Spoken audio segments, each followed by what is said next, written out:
Your Honor, the state calls Robert Crozier. Oh, it's February 27, 2026, and we are on day 5,739, or day 5 of the Kouri Richins trial. I have been waiting for this trial forever, and so far it has been completely unanticipated. The wildness that is this trial has been unanticipated. I don't know what I expected, but it was not this. I guess I expected some level of like normalcy in the courtroom. I did not expect the level of popping off that we have seen in this case. I definitely didn't expect the level of clapping back at the judge, which is surprising. And yesterday the judge was just like, we're not doing that. Don't do that. And I feel like that's what we're all going to be saying to ourselves today, though I remain optimistic that maybe today's the day that things just like slip back into normalcy and we don't get all of the popping off. But the judge has been so patient. I feel like this case is just going to blow right through its time estimate if we continue with cross-examinations of witnesses who have a little bit to do with massive cross-examinations, and then with witnesses that are significant with these wandering, confusing, did we even make a point? Did it get lost in the middle kind of cross-examinations? I think there's plenty of valid room to cross-examine Carmen Lauber. There's plenty of room for that. But I think it's just going to get lost in the way that the cross-examination is going, some of the things that are being done in that cross-examination, and then how confusing the back and forth is. It is not a clean impeachment. And we've seen that in other cases where it's, today you testified X, but previously you said Y. I don't remember why. Fine. Page this, line this, question, blah, blah, blah, answer, blah, blah, blah. Correct? And that's not what's happening here. And it's gotten very confusing. The whole time of what we're talking about here, the time period of January, February, March of 2022, as we talked about yesterday, you were using consistently during that time period. Not consistently, no. Off and on. Well, we went over drug tests yesterday where you were having positive drug tests. Excuse me, Miss Lewis. We have watched more than our fair share of reunions and reality TV. Receipts, screenshots, timeline. If she got clocked trying to use literally OPP, there would be receipts from court. Once or twice a week. In the beginning of drug court, yes. And all the way through March of 22. No, I was due to graduate probably 3 months when I got arrested, so it was not. That's not true. There was. Objection, Your Honor. Yes. I'll have a question coming. Yeah, I need you to ask. The judge is clocking it. I'm really glad that Bloodworth is like, Your Honor, can we just, no question pending, argumentative. We don't get into argumentative questions a lot. Normally argumentative is that there is a phrase that is purely argument, not really question. This is no question pending, improper form, and argumentative. And the judge clocks it again. So it was not. That's not true. There was. Objection, Your Honor. Yes. I'll have a question coming. Yeah, I need you to ask That's the what questions. Yes, Yeah. that's what I'm doing. No! Any other objection, Mr. Yeah, that's the one. Yeah, I just All need right. you to ask questions. Yes. Because The snapping back at the judge, I think at this point, I would probably ask to approach and say, Your Honor, I'm going to need the commentary from counsel to stop. It's inappropriate. all right, so then you talk more about that Kouri had asked for the Michael Jackson drug. And that's when you told her, well, it's not a pharmacy. I don't know what you want. I can't just go get you a stronger dose of pills, correct? Correct. All right. But the first pills you gave her were prescription Oxycodone, correct? From Susan Kohler? Yes. Correct. From Susan Cole. Because she jumped back And in time, then right? You asked Mr. Crozier for Roxy 30s, correct? I don't recall if that's exactly what I asked for. Well, we talked about that I yesterday. said blues. Blues or I And asked she for said pain blues pills yesterday. or an opiate pain pill. All right. Yesterday you testified you asked for Roxy No, she didn't. 30s or blues. No, she didn't. You said she asked for Roxy 30s. She said she asked for blues, and she stuck to it. You said she asked for it. She never said that. Remember that? Yes, from yesterday? I remember. Objection, Your Honor. I'm not sure that's accurate. Not Misstates. either. Oh, Foundation. shit. I can go back and find it, I guess. She said blues. She consistently said blues. You tried to make fetch happen. And when the court's like, that's not my memory either, it's a problem. Yesterday you testified you asked for Roxy 30s or blues. Remember that? Yes, from yesterday? Objection, Your Honor. I'm not sure that's accurate. Not either. Foundation. I can go back and find it, I guess, but that is accurate. No, it's not. She said all blues right, or let me blues. find it. I think the difference is whether, to be a little bit specific here, she testified to that yesterday or acknowledged having said it in a prior interview. That's fair. Yesterday you acknowledged that you had told Mr. Crozier that you wanted Roxy 30s or blues. No, she said pain We pills. found that page number yesterday, and you acknowledged that, yes, that is what you had said at the time. Is that fair to say? Yes. Okay. She's like, I don't even fucking So my know. point is, Because you're spinning in Roxy circles. 30s, 30 milligram oxycodone, are a stronger variety of oxycodone than what you would typically get in a prescription, right? Yes. Okay, so you could get her something stronger and still get her oxycodone, correct? I'm not understanding the question. All right. They're trying to make it look less bad that Kouri said, I'm going to need something stronger. She's just trying to make it look less bad. Well, we are going to zoom through the morning recess because as the wheels continued to come off during this cross-examination, the judge said, pause. I'm going to need to use the restroom. The courtroom is getting cold. The judge had asked them to cool down the courtroom, and apparently the judge said it is getting to meat locker cold temperatures. So the judge excuses the jury, excuses the witness, and then says to the attorneys,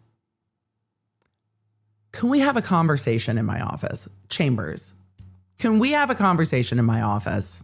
I imagine that the judge is doing this for a multitude of reasons. One, to tell everyone to get it together.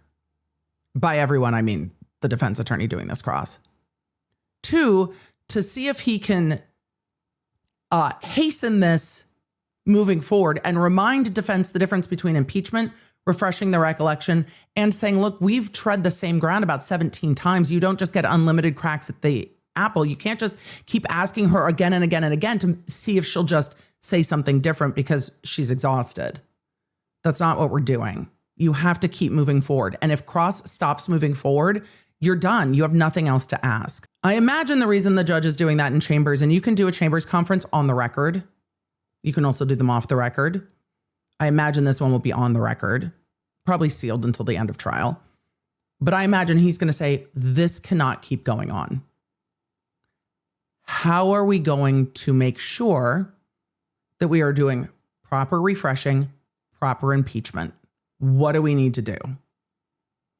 The witness has now said multiple times, you keep confusing me with the dates. You keep jumping around. And it's true. That's exactly what she does. And so any points in this cross that might be good points are going to get lost. And I don't trust by the time we get to closing that they're going to be even accurately reflected then, because there's been so many times that defense has misspoken. And when get clocked on it or getting clocked on it, sometimes it said, oh, I misspoke. The judge has had to jump in numerous times today and said, no, I need you to read it exactly as it's written. Not everyone's cross is my style, but just trying to confuse the witness to make fetch happen isn't going to work because there are valid areas for cross for this witness. And they've gotten muddled. One of the areas for cross of this witness that she just moved away from was during this period of time, and the timing is very confusing. During this period of time, was the witness recovering from a neck surgery where she was taking prescription pain pills? I'm very unclear on the timing of that, but it's a question. It's a fair question. Were you buying these things for Kouri or were you buying them for yourself?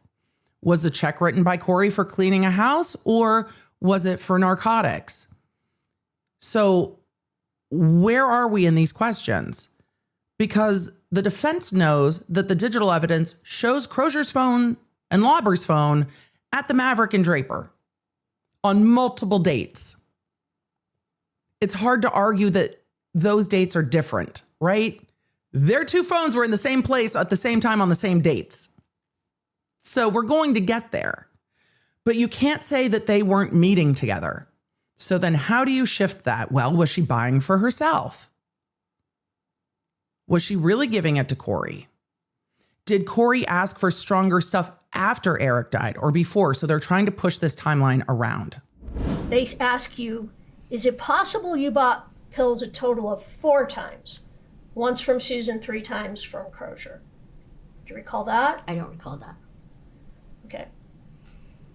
Let's look at page 13. She could just ask leading questions and say, didn't you tell detectives this and didn't you tell detectives this? But she's not organized enough and she keeps misstating the questions. So the witness is like, well, that's not exactly what it says. So even the leading questions aren't working in cross because she keeps getting it wrong. He asked you if there's a 4th trip, correct? Correct. And you said absolutely not. There were only 3, correct? Correct. All right. Are they talking about a 4th purchase from Crozier? Because if they're talking about a 4th purchase from Crozier, then no. If they're talking about a 4th purchase in total, then yes. But if we're talking about Nick and Crozier, then yeah, there were only 3. And then you've told them again in that interview, I just know totally there were only 3 total purchases. Do you recall that? I don't recall. All right. Let's look at page 29. But who are we talking about? So again, back on March 13th of 2023, I'm sorry, May 13th of 2023. Right, I think those are all the Robbie ones. More than once. Not 4 purchases. I know total 3 purchases for Kouri. Correct. You told them that 2-3 times, correct? Yes. You told that to Ms. Whistler with U.S. Attorney's Office 2 days prior, correct? We talked about that. Yes. Yes, okay. But today, you're saying there were 4 purchases. Correct. So even though you were totally sure That there were 3 trips. in 2022 there were 3, your testimony now is that there were 4. Yes. Okay. But let me just ask you, when you were very first released, you put an ankle monitor on, you're released from the jail. Which day? Did you have to go see Judge Maybe, or were you just released and you already knew the conditions? No, I think I had to go in front of her. Okay. So when you went back to Judge Maybe, she gave you some conditions of release, correct? Yes. And one thing they did is they transferred your probation from Wasatch County to Summit County, correct? I think so, yes. And your new probation officer became Detective Maynard, correct? Yes. All right. So he's now your probation officer. I don't love that. You testified yesterday that you only talked to him a few times after these interviews in May up until today. I text him every morning still. I still have to check in with him. Oh, all right. You didn't tell me that. So you text him every morning to check in with Detective Maynard, Correct. to tell him what? I just have to send him a text saying good morning and he responds back, Lauber, that's it. Okay. Does he work as a Does he probation drug test officer? you? A probation He was in officer the beginning. regularly? How long did he continue to drug test you? I don't recall. Do you recall the last time you were drug tested? No, I don't recall. Has it been more than a year? I'm sure. Has it been more than 2 years? I'm not 100% sure. Could it be more than 2 years? Yes. So, Carmen, isn't it fair that you really don't have a memory about what happened in February and March of 2022? What do you mean by that? Well, when you were interviewed in 2023, you didn't remember what had happened, correct?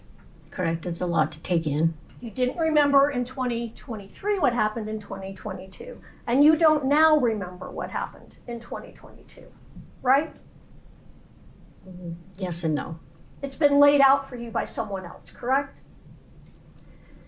Due to data, cell phone data and everything, yes. All right, so whatever memory you have is what was You don't have a personal memory. It was shown to you.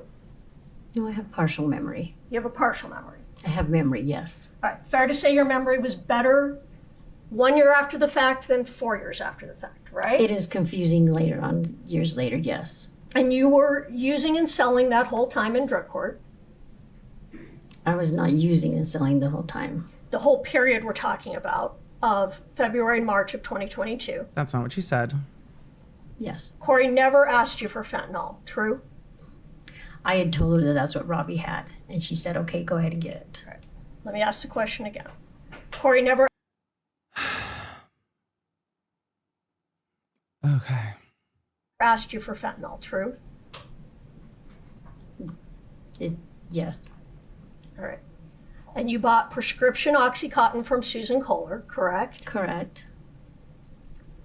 You got light green pills from Crozier. Right. She didn't ask for Sometime in fentanyl. She said, February okay. 2022, correct? Correct. And then you went back and said, give me more of the same, correct?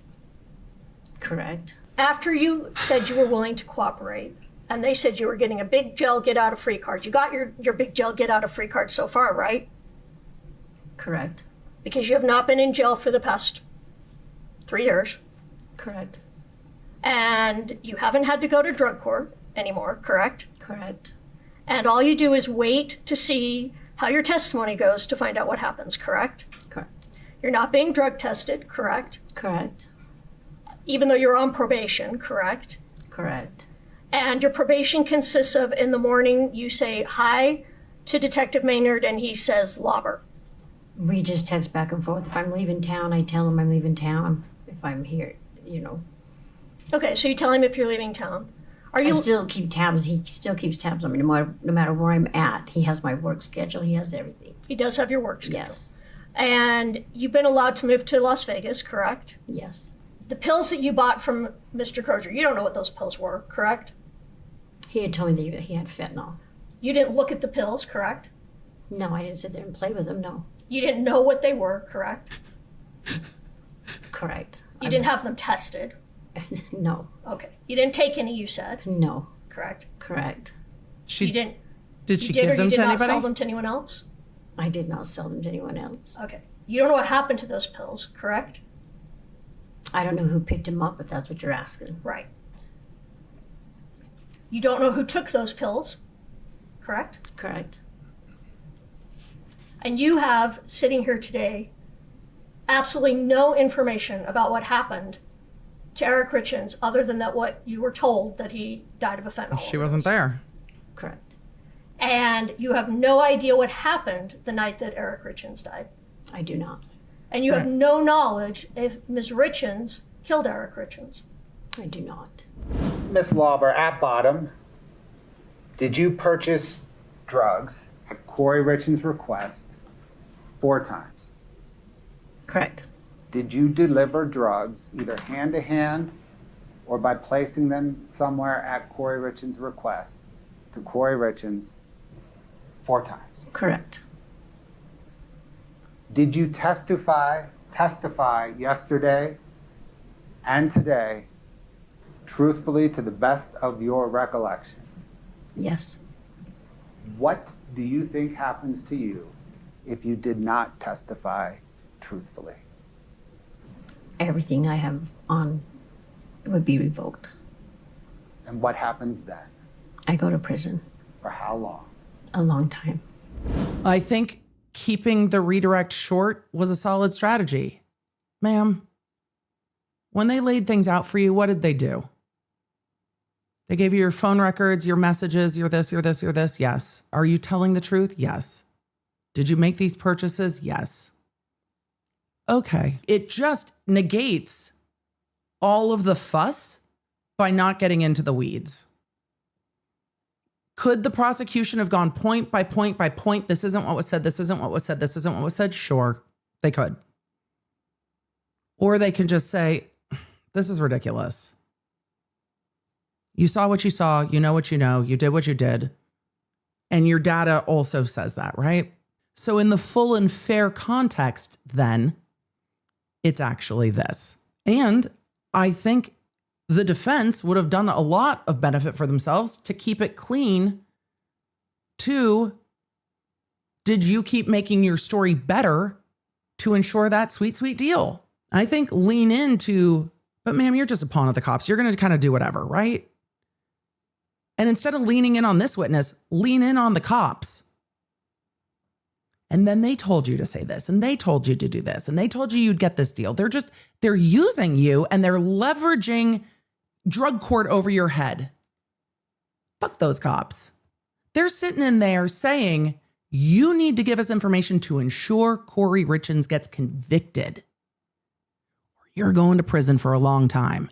I think it would have been a much, much more impactful cross-examination had they done that. Mr. Crozier, is that an accurate depiction of the affidavit that you signed in September 2025? I mean, without all of the corrections, yes. Like, as I was sitting in jail and going over it with the defense attorney, she was crossing like Oxycontin out because I kept saying that's Oxycodone. And then she was crossing other words out. Like there was a whole bunch of different words that were put in there that were typos or they weren't the right words. They certainly weren't my words. This is interesting. Because if he's trying to say that there's typos in this, as you get to the next page that they are questioning him about, it has something lined out by him and signed. So he made a correction and initialed it. So can you remember what you were charging per pill for 30 milligram oxycodones? Like either $25 or $30 a piece. $25 or $30 per pill.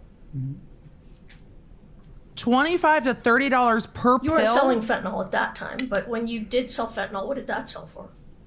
About the same. You sold fentanyl for about the same? Mm-hmm. Are you aware that there was a time that fentanyl was sold for considerably less than oxycodone? Yes. He just said, and what he just said he sold them for the same price though.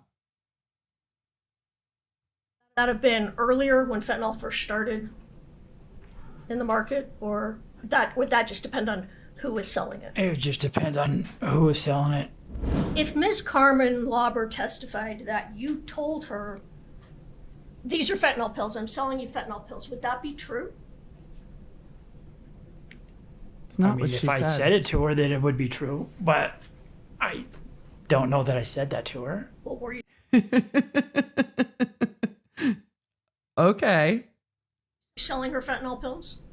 I don't believe so, no. Okay. And let's go over that again. Because I know this was... What do you mean, let's go over that again? She did not like that answer. That's not the answer she wanted. Sir, let's try that again. Better answer, please. Better answer. Because I know this was you were using during that period. Mm-hmm. But why was it that you remembered that in 2022, early 2022, you were selling oxycodone and not fentanyl? Because everybody was scared of fentanyl in early 2022 and in 21. You know, it was all over the news and people were dying and it was kind of hard to get and people were scared of getting it. And like I testified, I had people that had prescriptions. I had my own prescription and we sold those. When you said you had prescription and you knew people that had prescriptions, mm-hmm. Are you talking about oxycodone? Yes. Do you remember the milligrams of your prescription? Mine were 10s at that time. 10s. Did you sell any of those to Carmen Lauber? No. Okay, so you sold somebody else's prescription. Yes. And the pills you sold were actually prescription pills from a pharmacy? Yes.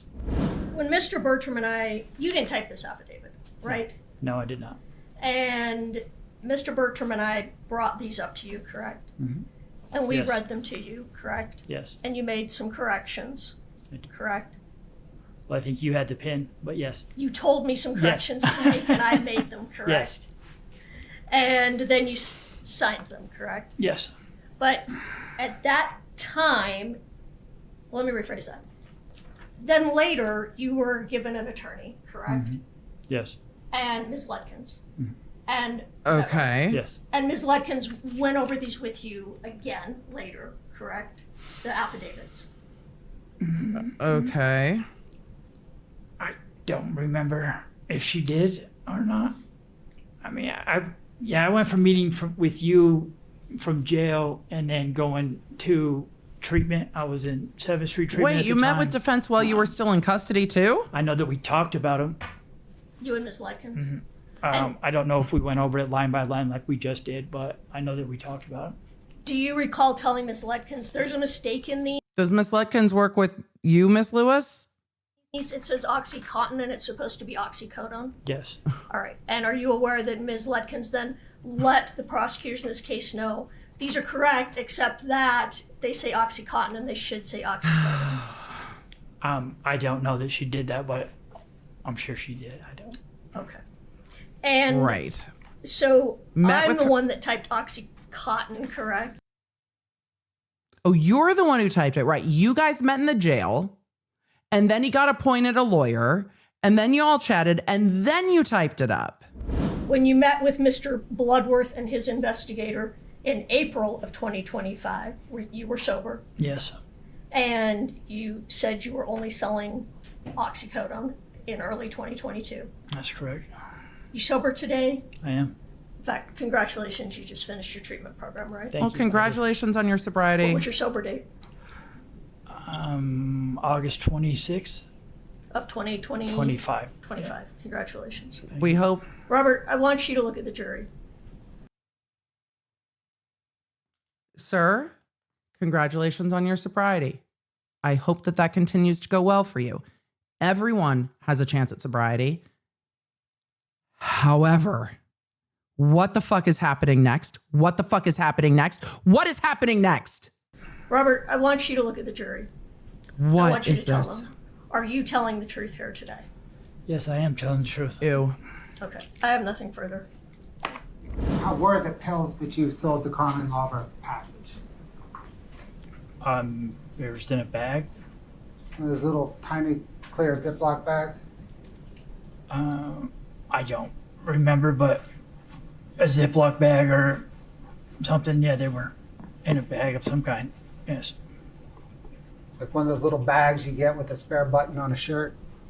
Well, I don't think you can't fit 20 or 30 pills in a little bag like that, so they were probably a little bigger than that, but yes. Okay. And you got that bag from your plug, right? Yeah, from one of somebody, One of the guys that sold Yes. you the pills. correct. You did not get that bag from a pharmacy, correct? No. It has been a bumpy week. And we have had one day on Wednesday with an abrupt, I have a scheduling issue, then an hour-long whatever, then the jury dismissed for the day. That happened Wednesday. We had bumps and starts and stops yesterday. We had a witness on the stand for like 7 seconds and then a very abrupt yeet to a break. And then at the end of the day, the judge is like, I would like to make a record at some point about the court's denial of the defense motion for mistrial. At some point this week, the defense made a motion for mistrial. The court wants to make more of a record about it. The defense said we can do that on Monday. The court said, let's get rolling on Monday and see where we go. Because they did lose a lot of a day on Wednesday. So that motion for mistrial could have happened at any point, really. And the court made the ruling either at sidebar or off the record elsewhere, and then wants to make that on the record. It could have happened in chambers, but he called them into chambers about something else. So will we see that? Yes. Will it be filed? I don't know if they'll file a written motion or if they'll just make a record in court, because court can roll with just motions made orally in court. And so it seemed like he was saying, I want you to just orally make a record the way that Bloodworth did earlier today on the request about the transcripts. So there have been times in this trial where things happen at sidebar that the court might want to make a more thorough record of, and he has done that a couple times. What a wild Friday. I feel like we have been in trial for 9,000 years. And at the end of today, we had some very interesting witnesses. We finally saw Robert Crozier, who said that he did sell pills to Carmen, but they were 100% absolutely not ever fentanyl. He never said the word fentanyl. He doesn't even know what fentanyl is until the end of 2022. And then it was a completely different color. Though he did say in his cross-examination that at the time that he was selling blues, the fentanyl on the street looked exactly like the blues, which I think is not exactly what the defense was hoping to hear, because that's one of those things that it's like, oh, interesting. So you're saying they do look exactly the same. It was weirder when we saw the defense laughing with this witness versus the last witness, where we saw the defense really just poking at and laughing at the last witness. It's been a roller coaster.